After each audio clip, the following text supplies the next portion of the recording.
Comment se constituer une source de revenus passive en 2021 ? Dans quelle entreprise investir pour faire fructifier son argent afin d'obtenir des rentes annuelles, mensuelles ou trimestrielles ? Quelle est la meilleure action à dividende éligible au PEA ? Ces questions, nous nous les sommes toutes posées. Dans cette vidéo, je vais te donner des éléments de réponse, te communiquer des informations clés sur 3 actions que je considère intéressantes à détenir dans son PEA. Des entreprises qui pourront te permettre de dégager des compléments de revenus, voire même, à terme, d'atteindre l'indépendance financière.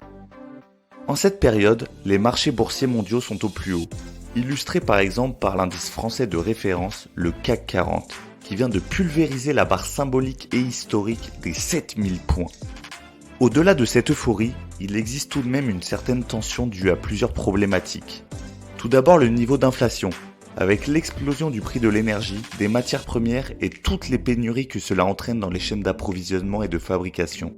Et la remontée des taux américains, qui a pour conséquence directe de pénaliser les valeurs de croissance peu profitables. Mes récentes vidéos étaient, comme tu as pu le constater, pour la majorité consacrées aux actions de croissance, c'est-à-dire des sociétés dont le cours de l'action est en augmentation au cours du temps. Mais afin de contrecarrer cette tension boursière, il peut également être intéressant d'investir sur des actions plus mûres, moins volatiles et distribuant des dividendes réguliers au fil des années. Pour rappel, un dividende est la part des bénéfices de l'entreprise reversés à l'actionnaire. C'est l'assemblée générale qui décide du versement ou non de ce dernier et de son montant. Le plus souvent, il est versé en cash, mais l'entreprise peut aussi procéder au versement du dividende en attribuant de nouvelles actions. Allez, assez discuté, passons directement à mes 3 actions à acquérir qui te permettront d'amorcer ta quête vers la liberté financière.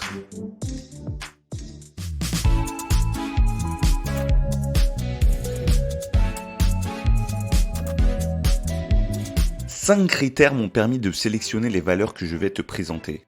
Il faut qu'elles aient un dividende significatif et durable, une croissance convenable sur le long terme, afin que le dividende ne soit pas compensé par une chute du cours de l'action, une capitalisation boursière conséquente, supérieure à 500 millions d'euros, un faible endettement financier, de ce fait un ratio d'endettement faible, et un taux de distribution acceptable, le payout ratio en anglais.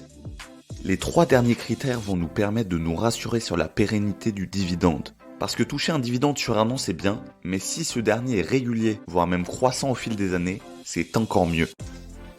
Pour rappel, la capitalisation boursière est simplement égale au nombre de titres en circulation multiplié par le cours de l'action. À titre personnel, je choisis des entreprises bien établies, avec une capitalisation boursière conséquente afin de limiter la volatilité du cours de l'action. Le ratio d'endettement est quant à lui un indicateur financier qui permet de mesurer le niveau d'endettement d'une entreprise, et donc sa solvabilité.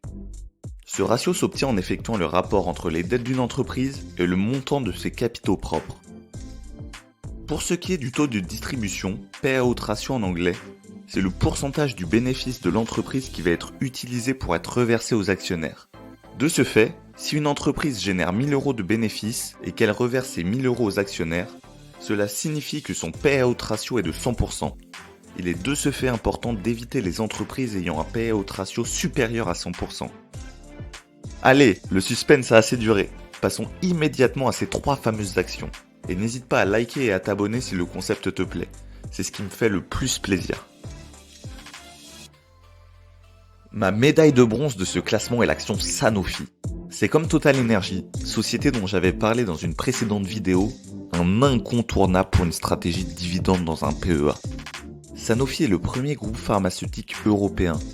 Le chiffre d'affaires par famille de produits se répartit entre les produits pharmaceutiques à 71%, les vaccins humains à 17% et les produits de santé grand public pour 12%. À fin 2020, le groupe dispose de 69 sites de production dans le monde. Son chiffre d'affaires est réparti en conséquence. Les actions éligibles au PEA respectant les 5 critères énoncés précédemment sont relativement rares. Sanofi en fait partie. En effet, Sanofi distribue un dividende à ses actionnaires sans interruption depuis plus de 20 ans et n'a pas diminué ce dernier depuis 16 ans. Le rendement du dividende est supérieur à 3% annuel depuis 2007.